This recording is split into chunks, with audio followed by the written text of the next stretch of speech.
The School of Architecture at the University of Texas at Arlington presents Material Matters, a lecture series that examines what matters in the discipline of architecture and what is considered material in the practice of the architect.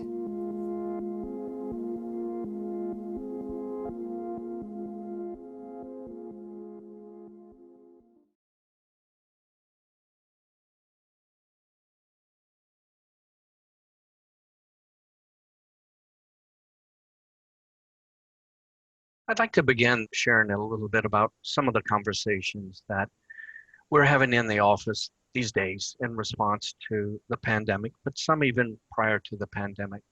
Um, we talk a lot about the role of the architect and the silo that we seem to all have worked in for so long. And we challenge ourselves to think about what are the many other ways that we can contribute to the community. And so today I'll present some of our built work, but I'll also present a number of properties that the firm has purchased. We take at least 50% of the profits annually and buy real estate and place in conservation because we believe that that should be an important part of serving our communities and as an architect. We also talk a lot about beauty and how we define beauty. And for us, and I'm almost apologetic about this, beauty was much about the physical. And of course, now more than ever, we realize that we should define beauty, and true beauty is much more than that.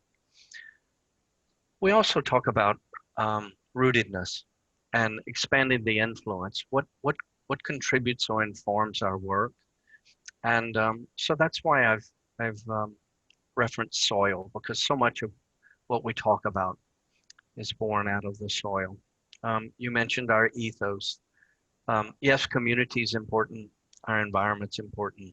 Rootedness is important, but also the atmosphere that we create in our built work is important to us. Can it suggest and encourage not only acts of kindness, but an attitude of kindness? Because to us, an attitude of kindness is imperative to a dialogue where each of our collaborators feels safe and secure to think in a way that is open and honest and born out of their unique histories. So let's move into some of the work. You mentioned our #1 design ranking.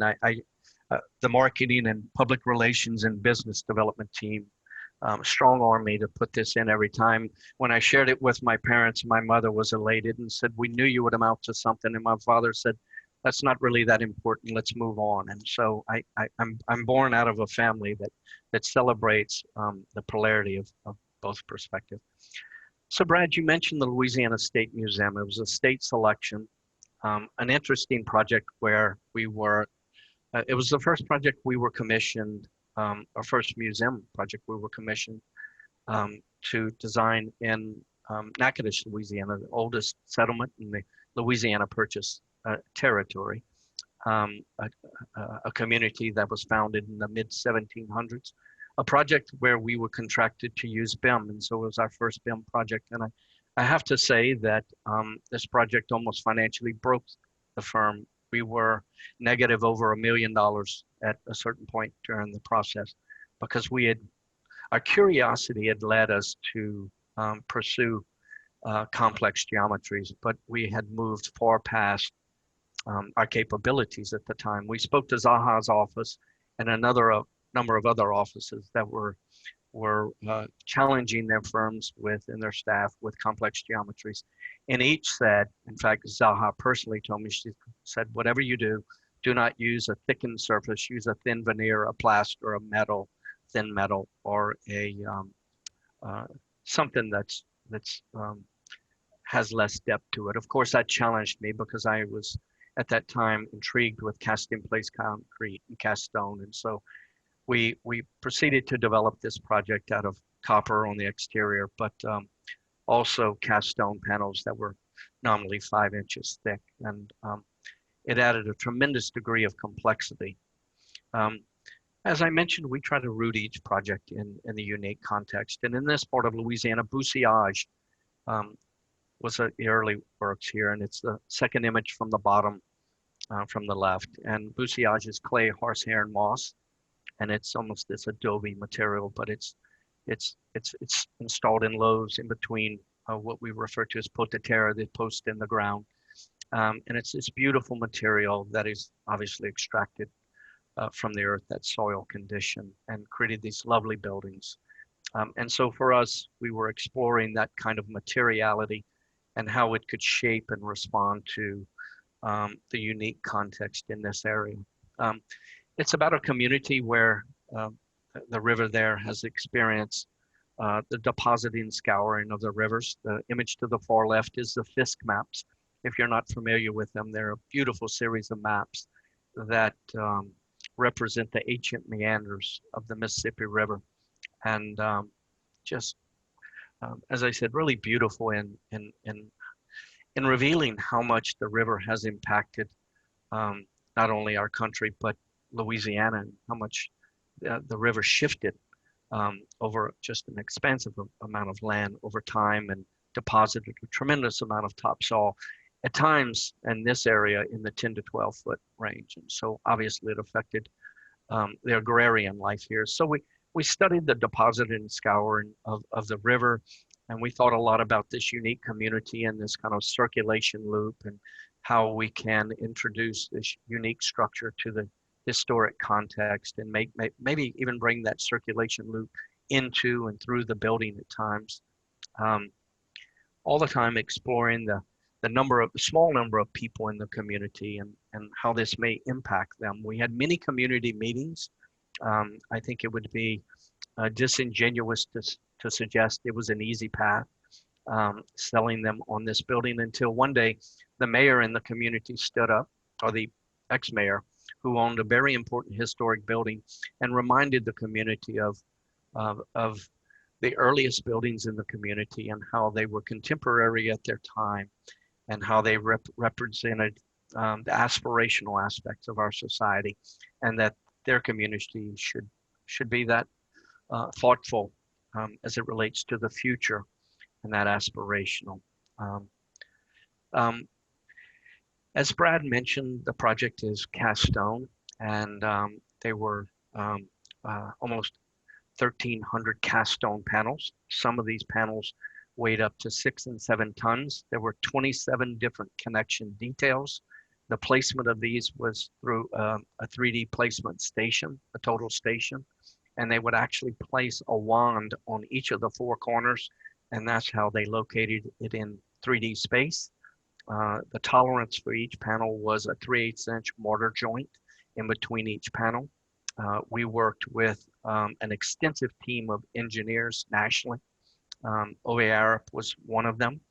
And at one point it became so complex that the engineers were working weekly to estimate the deformation of the interior structural frame as it relates to the placement of each panel. And so they would place a panel, it would deform the interior structural frame, and they then had to recalculate where the placement of the next panel was to return the interior frame to its pre-deformation panel, such that the next panel would achieve the tolerance required.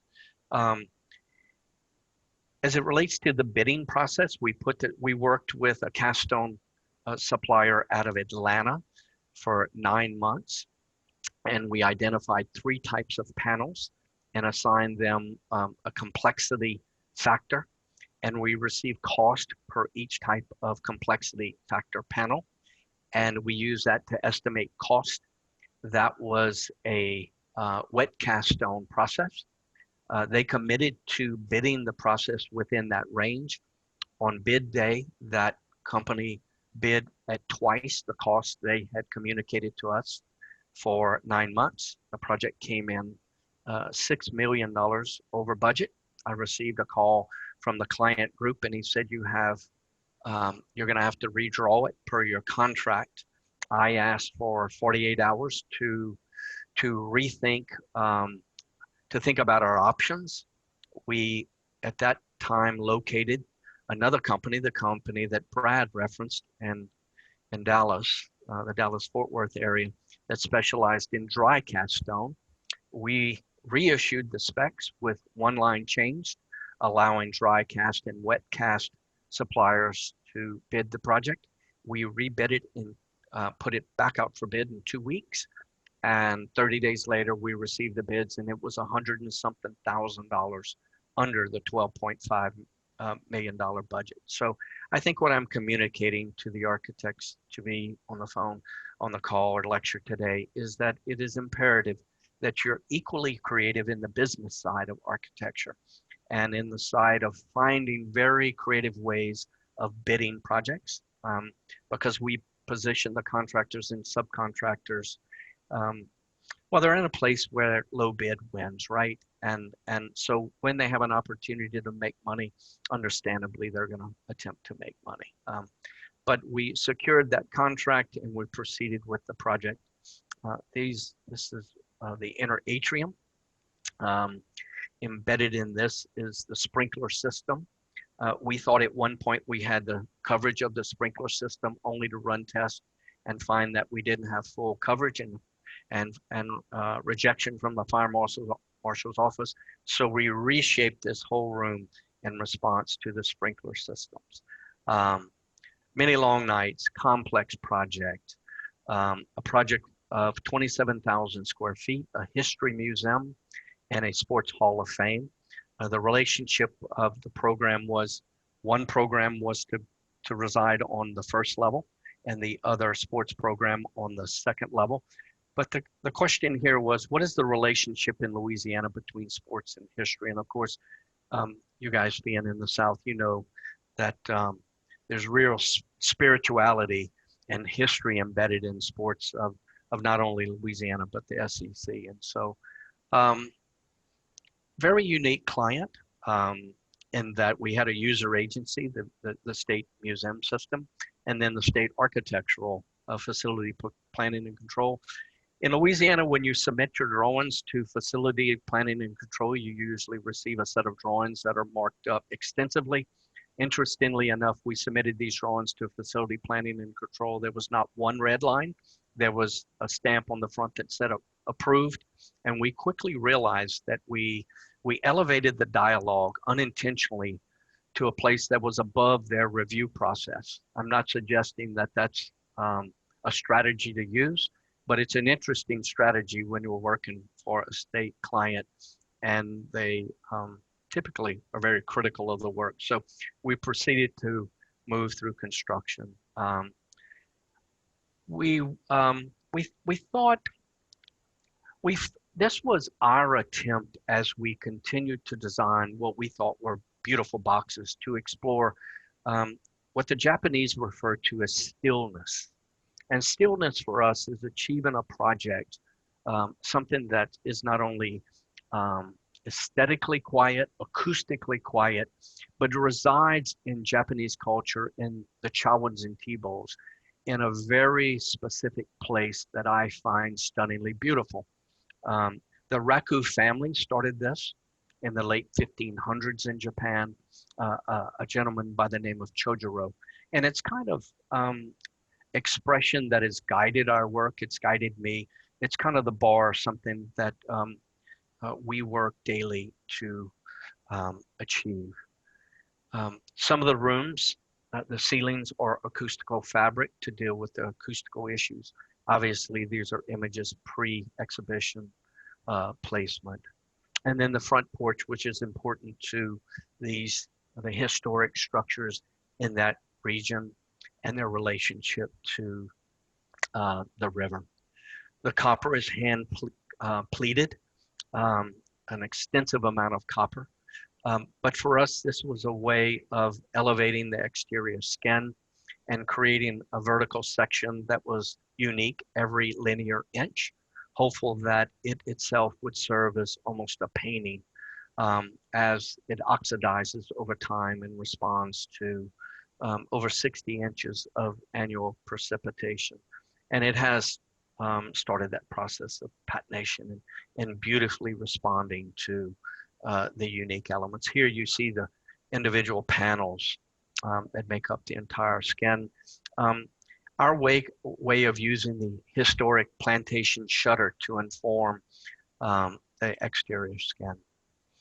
The next project is in the state of Texas, um, Lagoona Glory, um, a unique little project, a beautiful project on the lake there, a project where we were challenged to create buildings that were in the client's words, not architecture, not art, not landscape, but kind of mediated between those three disciplines. We worked with Reed Hildebrand landscape architects out of Boston to master plan about a 14-acre campus, I believe, and created these unique buildings. I am in love with Richard Serra's work and have learned a lot about the way Core 10 responds to the natural elements. It's far different if the panel is a 1/4 inch thick or a 1/2 inch or 3/4 or 1 or 2 inches. The way the panel oxidizes is really unique to that heating and rolling process. These panels are 1 3/4 inches. It's a small gift shop and a small kitchen. Um, they are part of a much larger master plan that will include artists in residence. But as you can see here, really small structures in relationship to the campus. The roof itself is a steel plate. It's also 1 3/4 inches. Um, and what was unique about this project is when we submitted these drawings at schematic design to the client hired a contractor. The contractor said, this is going to be exceedingly expensive. We would suggest that you move to a 1/4 inch Core 10 panel, tube steel, metal stud infill, and go a more traditional approach. I fortunately was correct and said I disagree that it's going to be more expensive this way. And I was instructed by the client to develop design development drawings for a more traditional approach, the approach I just mentioned. They priced that out. It came in over budget. And I asked them to price out this version with 1 3/4 inch panels. They did, and it came in approximately 20% lower. And it's simply because that they could, you were working with basically one trait to serve as the structure, the finished skin. And it was erected. These pavilions, each building was literally erected and welded within 2 weeks in comparison to 6 months for a more traditional approach. And so although the material quality was more for these large panels, the general conditions and overhead profit came down considerably. And of course, what I did was sold the client on the fact that we were investing their money in not process, but the product that they were buying. And so I think they're beautiful little buildings. The unpredictability here is you're not quite sure where the roof is going to deform. And so the way water drains off the roof is unpredictable. Well, you know it's going to go over the side, but you're not quite sure where. And I kind of like that unpredictability. It's something I've learned in working with the Japanese artists. They love high degrees of unpredictability in their art when they place the clay in the kiln.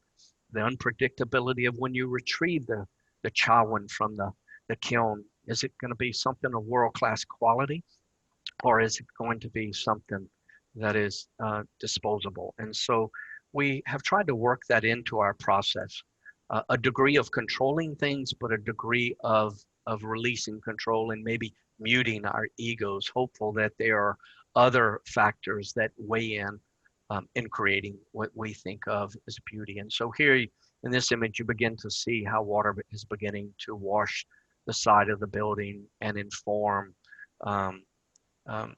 just that unique drainage of these buildings off the edge. And then a young lady just standing alongside. And I love the softness in relationship to that hardened steel. I think the hardened steel kind of elevates our softness or vulnerability or fragility.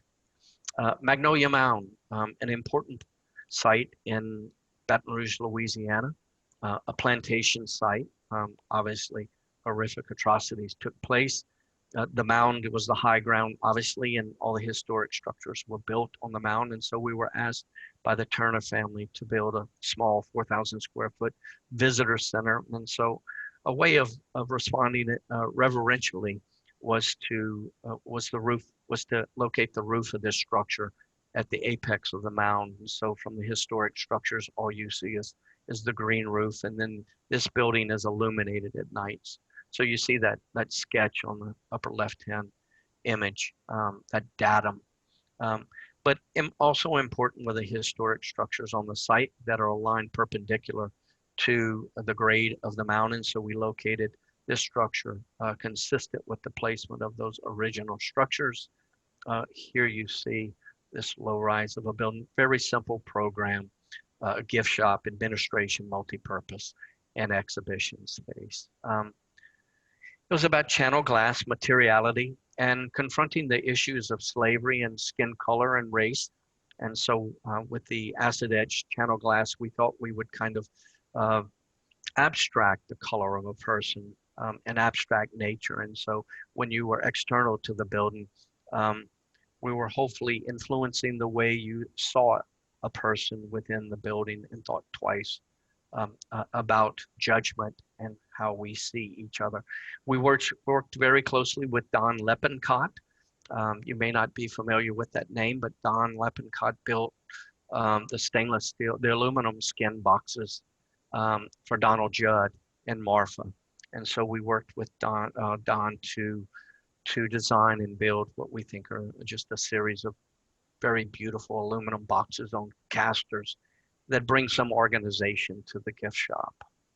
And then once again, the channel glass and the way it kind of abstracts the context from exterior to interior.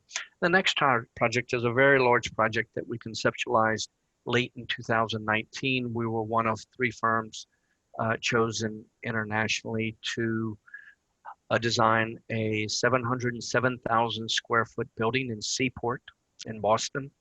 Retail program at the base, 3 performing arts venues, and then office as you move vertically in the structure. The context is a series of 4 to 5 story structures that are brick with stone lintels.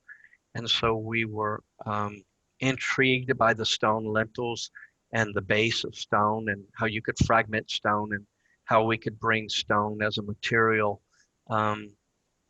to the expression of this building, but also uniquely and kind of quietly responding to a number of kind of urban moves that informed this crevasse at both the base and the top of the building. The base is, of course, solid stone in places, but it becomes stone louvers as you move vertically up. The landscape architect for the project is James Corner. And so we were responding to this important urban space. Here you see the slice at the base, the building's at the left on the center block, and you see the slice relating to a shift in scale of the building around the perimeter, informing kind of that move through that allows you to move into the crevasse and up into the public spaces. A unique program, unique relationship of the ground plane to these 3 performing arts venues, one 100 seat, the other 150 seat, and other 500 seat venues on the 2nd, 3rd, and 4th floors.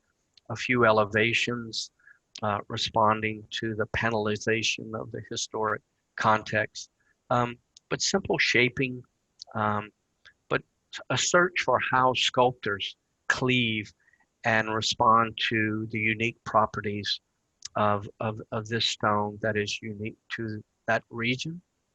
And then some of the stone louvers.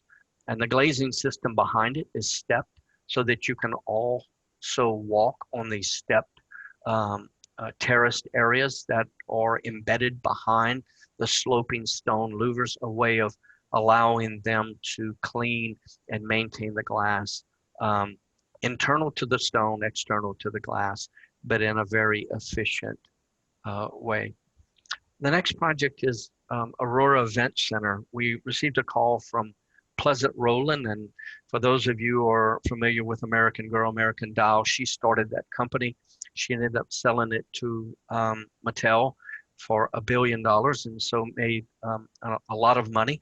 She had attended Wells College in Aurora on the Finger Lakes of New York, Lake Cayuga, and has given back to the community um, hundreds of millions of dollars, just saving important historic buildings along the lake, but wanting to build an event center in it, but was at times criticized by the community for her wealth, even though she at one time um, basically saved Wells College from financial ruin during some pretty tough years.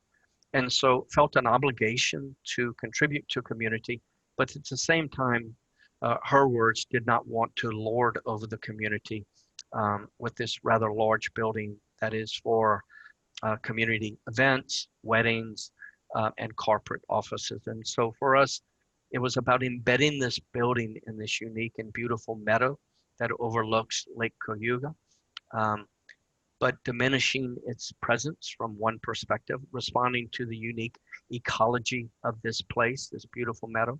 We once again worked with Reed Hildebrand, landscape architects out of Boston, and some of the watershed began to feed some of these internal courtyards, diagrammed here. And then a very simple plan, a plan where the support services are in the linear bar to the top of your screen. And then those basic functions of a kitchen, meeting rooms, reception hall, ceremony hall, entry hall, and gathering spaces are along the bottom edge of your screen. An attempt to create something once again that was quiet, but had a beautiful presence in the meadow. Um, um, but that was a building that was about almost at times a wall in the landscape, and where you walked through this meadow and discovered through this slight break in the wall, this entry sequence depicted here, as you move down into the main lobby. And so here you arrive in the main lobby and you have that first view of Lake Cayuga.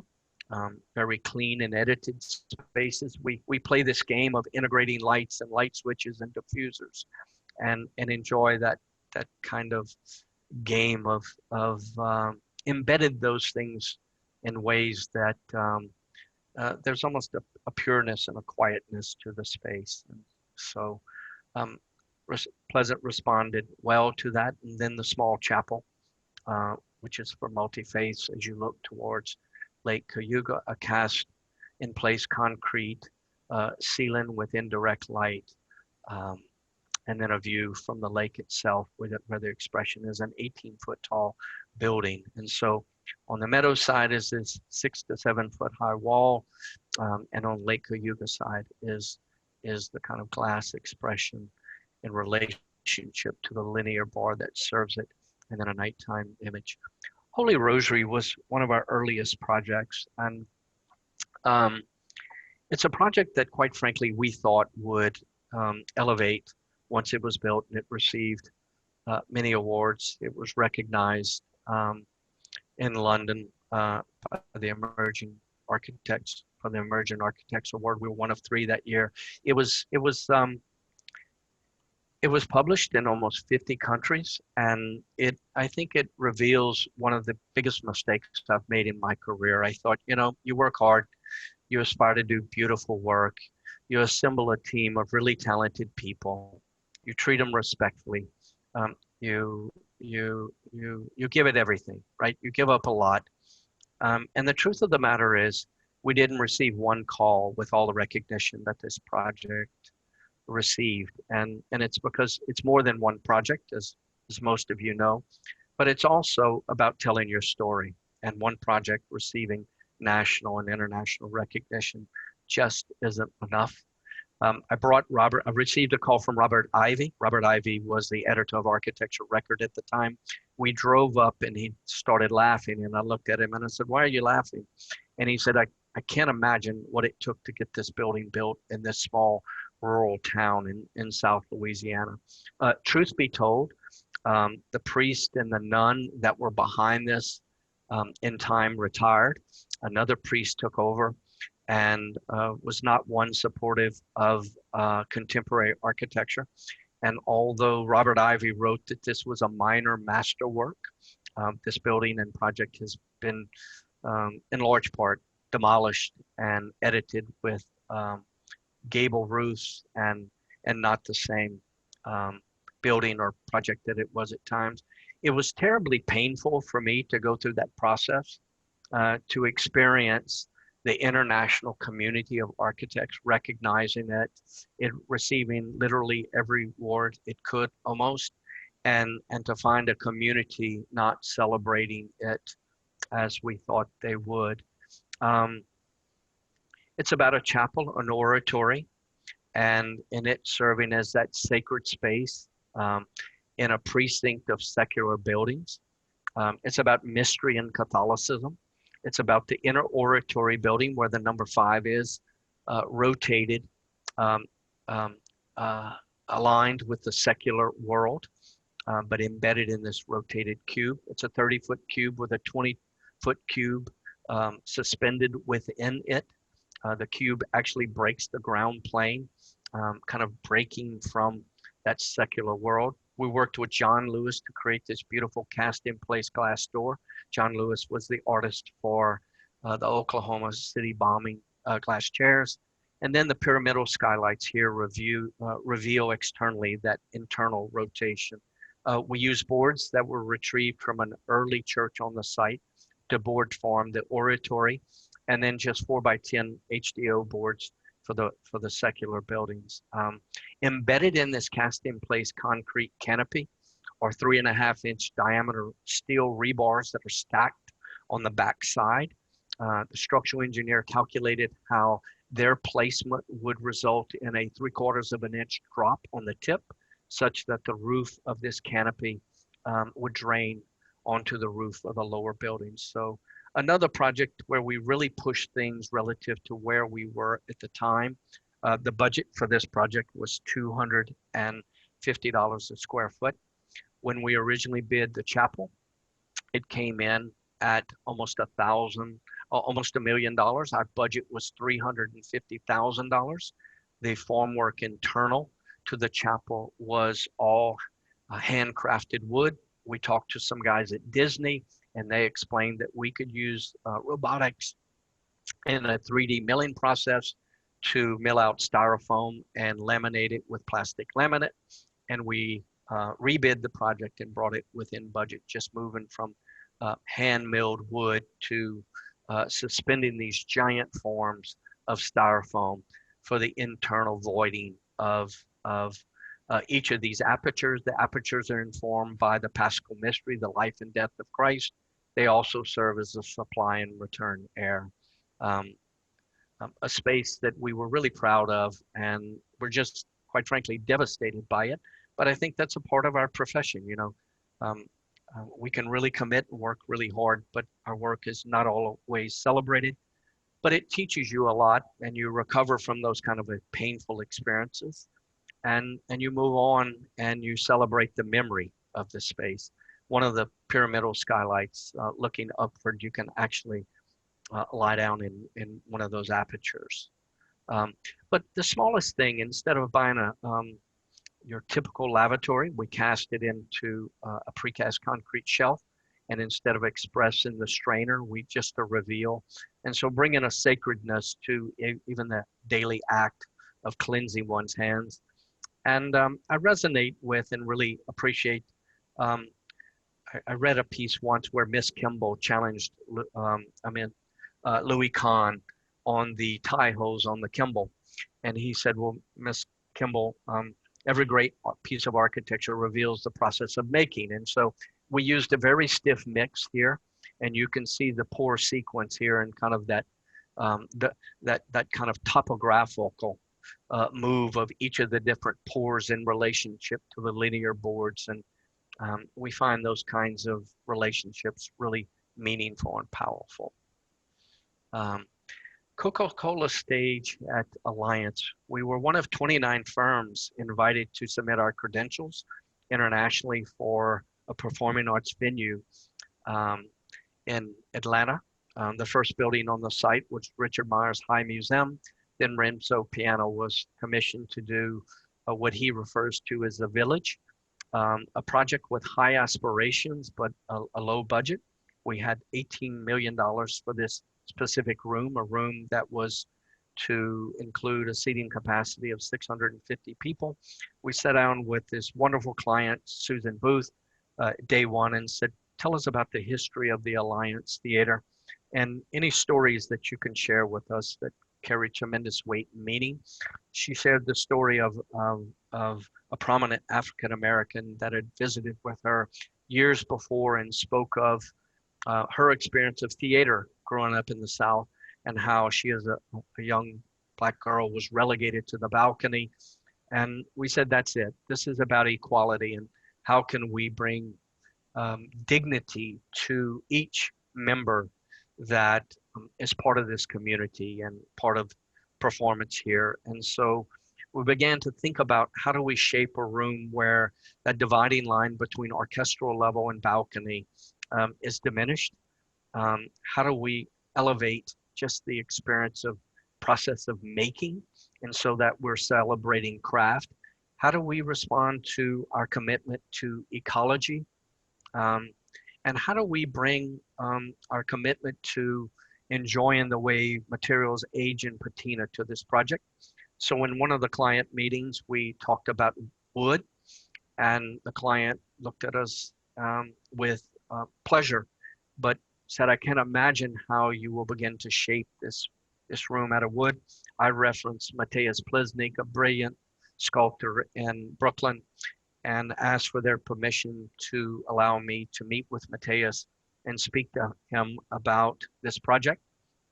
They approved, met with Matthias and spoke to Matthias about the beauty of his work, but that I thought that we could elevate the beauty of his work, and that acoustics could help inform the placement of each of these reclaimed white oak strands.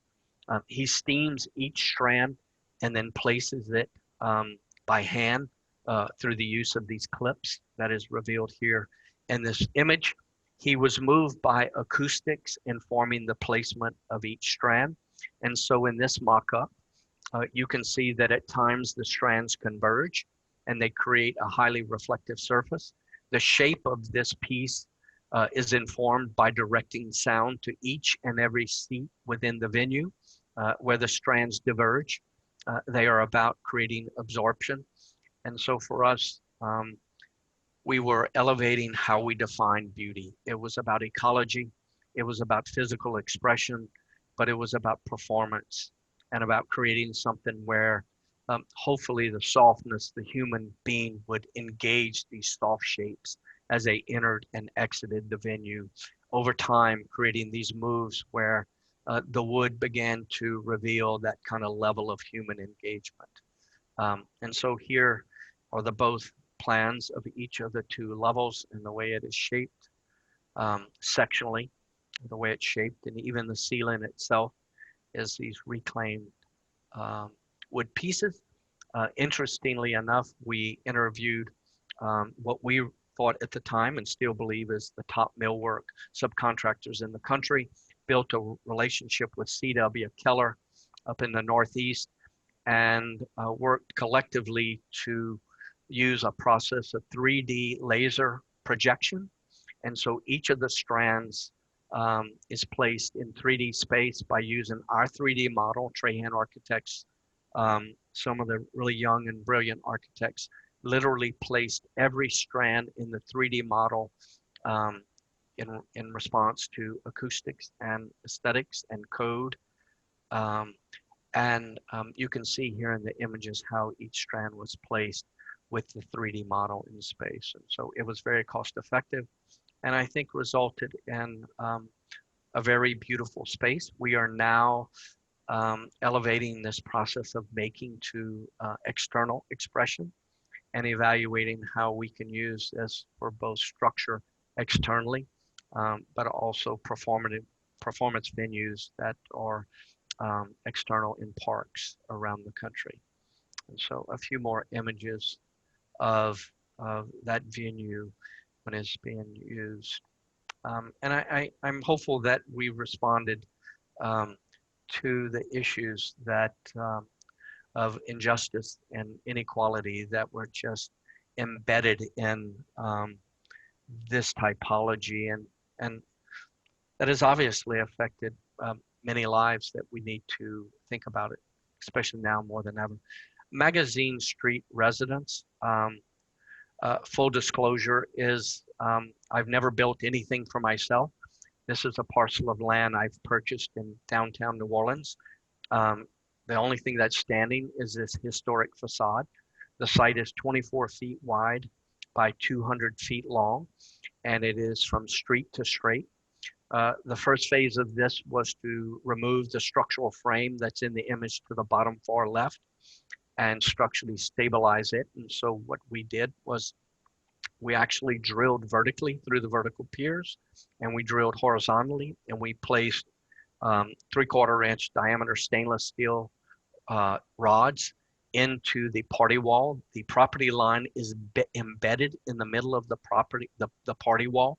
And so we embedded them in the half of the party wall that is within our property line, a way of structurally stabilizing the wall to resist hurricane force winds.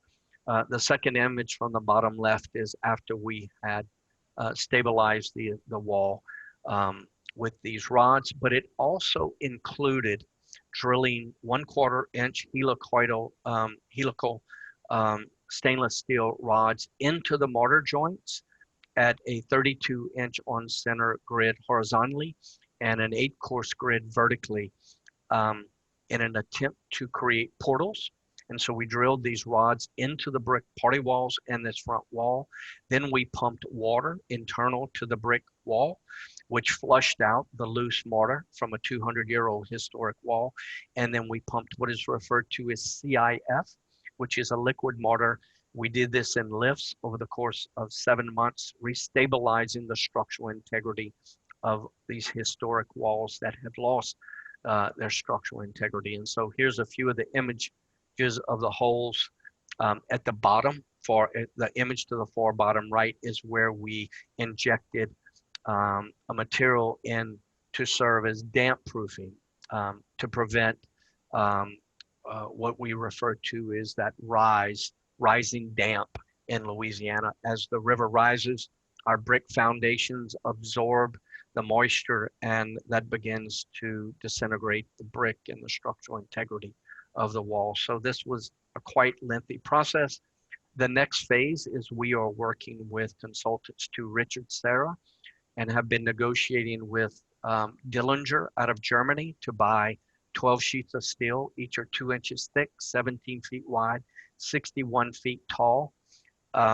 Yes, this will bankrupt me and may not be realized, but I'm a dreamer and I'm committed to trying.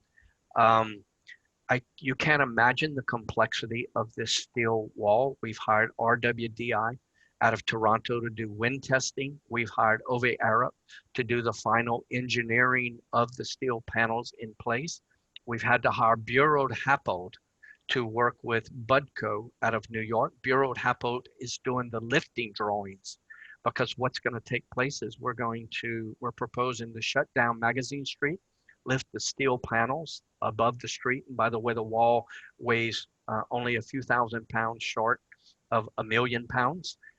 So they will lift each panel above the historic Magazine Street. There will be a rail at grade and a rail at 45 feet, and they will slide each panel down towards Picayune Place, which is the street at the opposite end.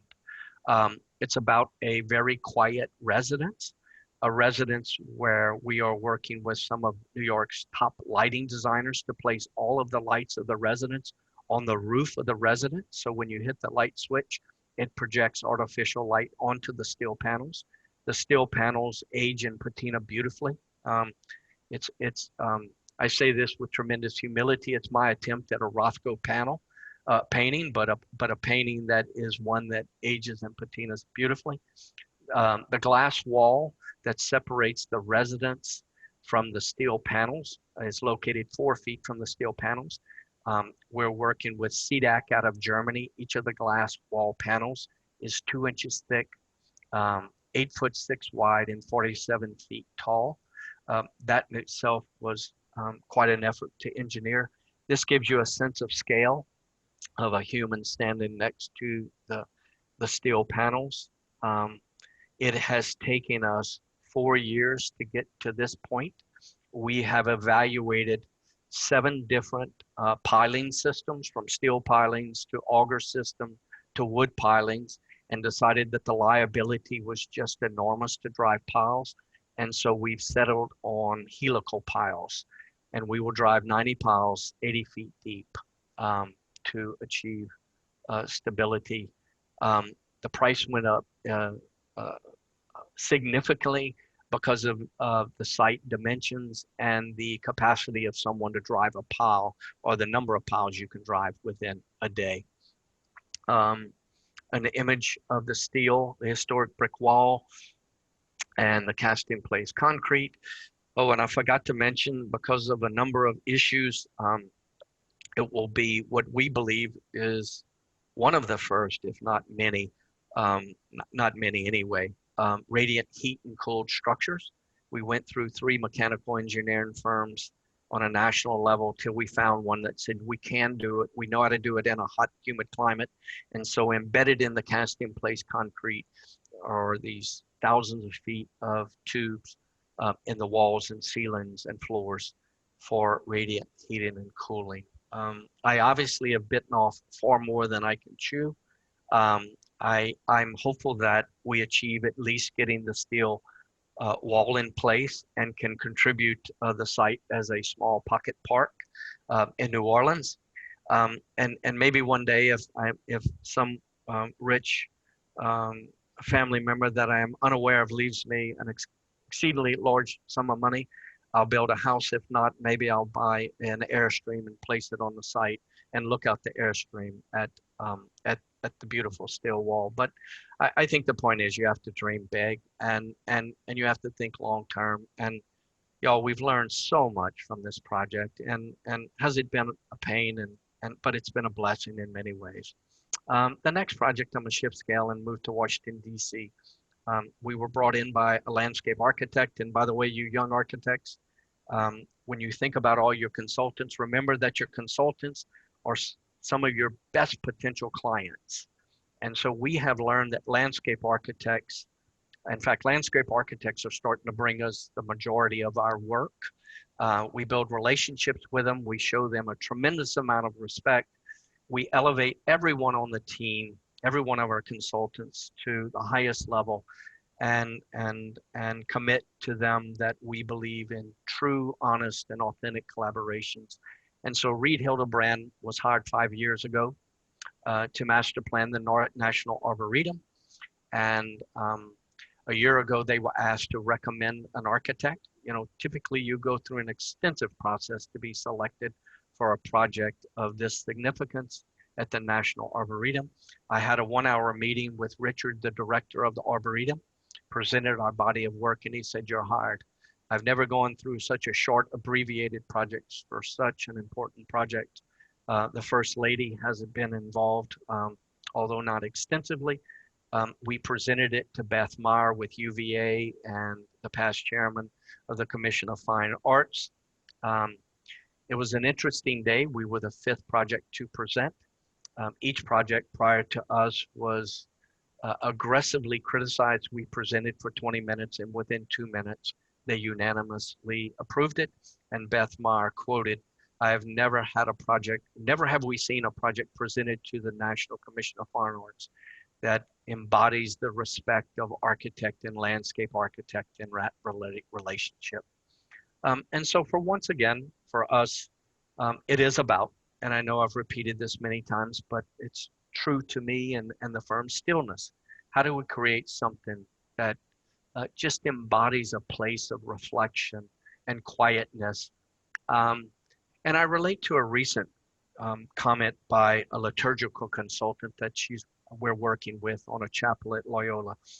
She said, decor forces us into a place where we're editing out human engagement.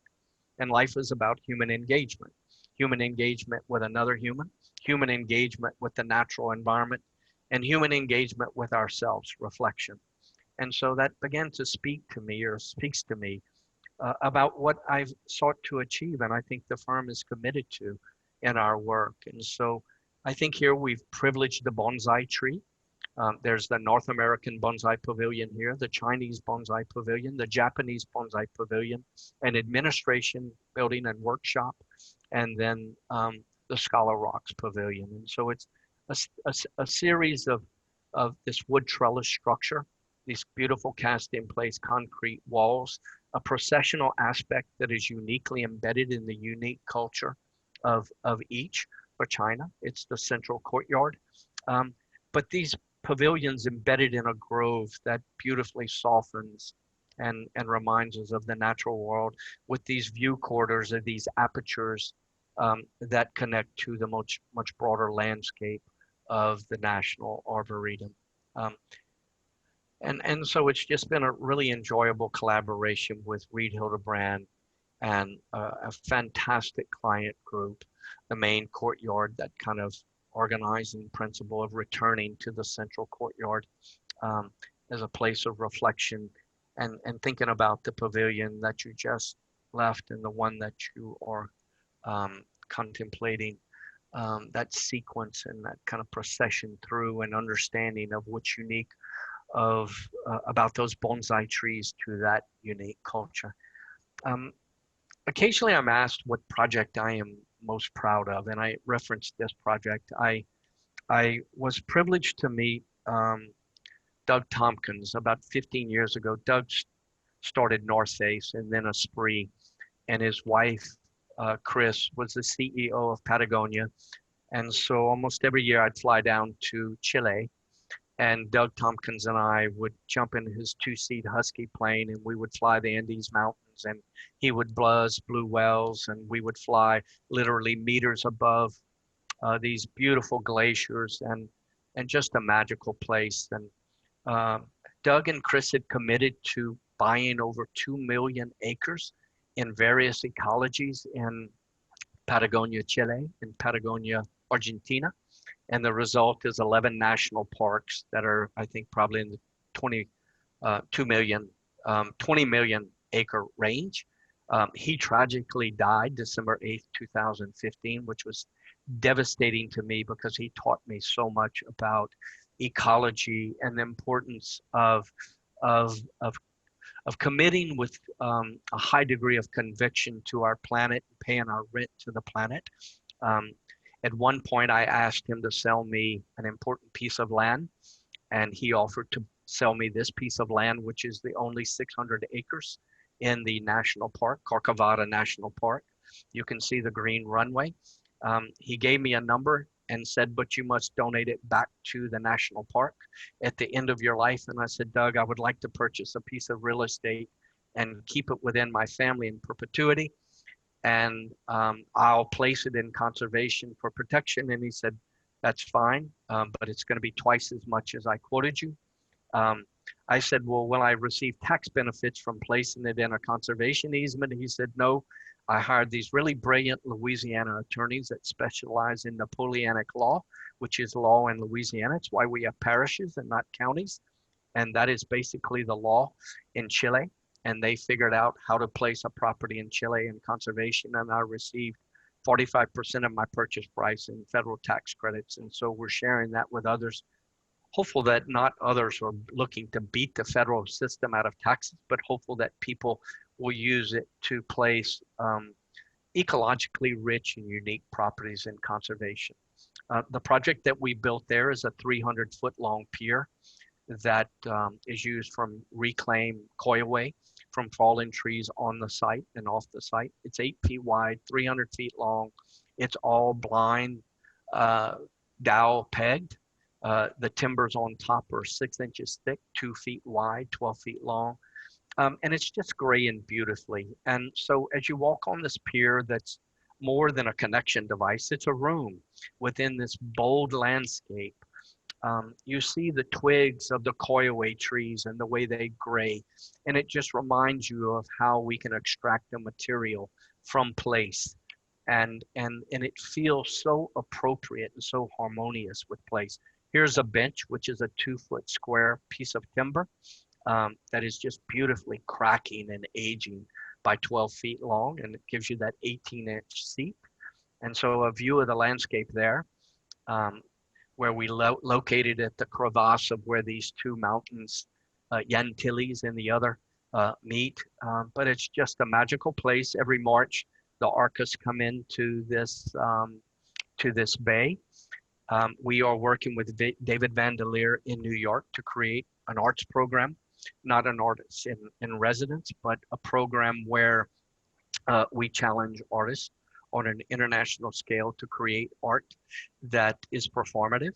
It either measures climate change or it contributes to biodiversity. And so we're working with a host of ecologists in Chile to better understand this unique ecology, to find unique ways of creating or enhancing the biodiversity. Um, this is about, as an architect, about restraint and challenging one to build less. And sometimes I think we should think about that. Maybe we should not build at all, or we should build far less, or maybe we should build very little. I've designed a number of homes to be built on this site. There's 2 small cottages. And quite frankly, I can't bring myself to building any more on the site because I think the site would be significantly less with more built works. And so it's something I think about a lot now. What is the role of the architect now? How do we contribute to communities far beyond the traditional silo of architecture? I am really excited about these complex times. Yes, it's impacted us in less desirable ways.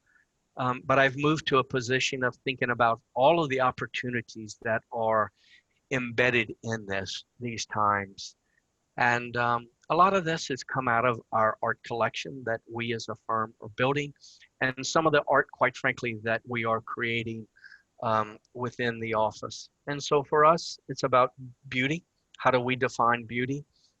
As I said, I'm really apologetic that at one point in time, I thought of beauty as the physical. But today, to me, it's about dignity and equality and thinking so far beyond ourselves that we wake up every day and ask ourselves how we can contribute to the quality of others' lives. I'm going to share something with you that's very meaningful to us. I challenged our team. We bought a plantation, a historic plantation in Louisiana during the middle of the pandemic. It's one of these beautiful structures that came out of the most horrible atrocities that we've ever experienced, slavery. And so I said, guys, we're going to restore this house beautifully. It was built in the late 1700s, early 1800s, to its important significance. But there's something really empty about finding beauty in a place where so much suffering took place. And so I challenged our team to think about how we can contribute far beyond architecture. And we are working on a significant project that we think will have national and international significance in dealing with bringing peace and revealing the truth of what took place in the early days of slavery, how it has informed the way we think of urban planning, how we think of architecture. And we're hopefully, we've started a process of unearthing the truth and bringing peace to a marginalized group of people that are deep in need of healing. And it's our commitment that we will then move to Chile, where we will move to creating a peace project for the marginalized Mapuche people, and then 3 other marginalized groups around the world. Hopeful that we impact not only the way we think about our the built works as it relates to architecture, but landscape architecture and urban planning, and hopefully broaden the dialogue of what an architect can be involved in, or should be involved in, and should think about in 2020 and beyond. Thank you.